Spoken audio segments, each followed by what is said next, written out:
It's a hard act to follow. Good afternoon. I'm Tammy Pickering, Mayor, Mayor Pro Tem, and Council. I appreciate that you allow us to come before you and bring our concerns. For several months now, I have watched and listened to your reactions to the stories of crime in our city. I have heard 3 of you say that the issue is with the DA. And my first question is, have you talked to the DA about the issues our city is facing? It seems at the very least, a conversation would be in order. Well, I have talked to the DA, and he is most definitely not the issue. In fact, many of the crimes that plague our city would never even go before him because they are petty misdemeanors and municipal matters. Vandalism, shoplifting, graffiti, criminal trespass, and other property crimes are violations of city ordinances. They are also against the law, but first and foremost, they are considered a municipal violation. You are the ones who enact the ordinances, and you have heard us talk about consequences.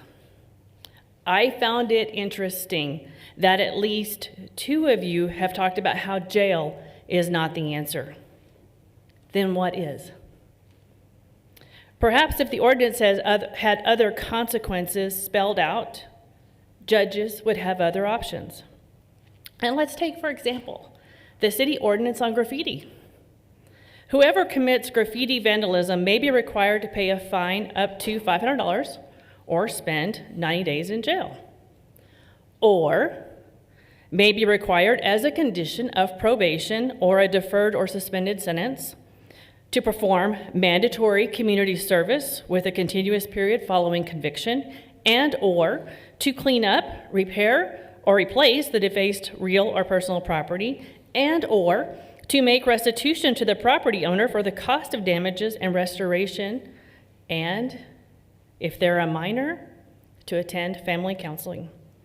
It is interesting to note that this is the only ordinance that has other consequences when probation or a deferred suspended sentence is issued. Perhaps the other ordinances should have similar wording. The municipal system is police prosecuted, which means that the police bring the charges and the judges determine the sentence. To whom do our municipal judges answer when repeat offenders continue to terrorize and degrade the safety of the citizens of our city? I don't know. Do you? Thank you.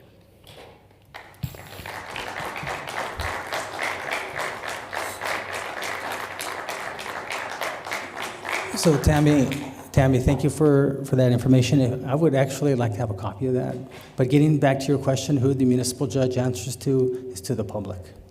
The public elects, in this case, Judge Goldbaum, and that's who she's accountable to. And she has the authority, when the police arrest them for these petty misdemeanors, to just let them go. And I have tried throughout many months in dealing with our local media, not the Bulletin, but the other, and it just fell on deaf ears. I don't like talking like that about our other local newspaper. Maybe it's changed because they have a new person in charge, but the previous people didn't want to hear it. Because that's what it takes. It takes you, many of you here in this room, and council doesn't like to see it either. Right. But it has to change. But I'd like to see that a little bit, and we'll put our new city attorney to work and see if that's something there that we can see what we can do to expand on that. So thank you for bringing that forward. Correct. Anyone else on my left?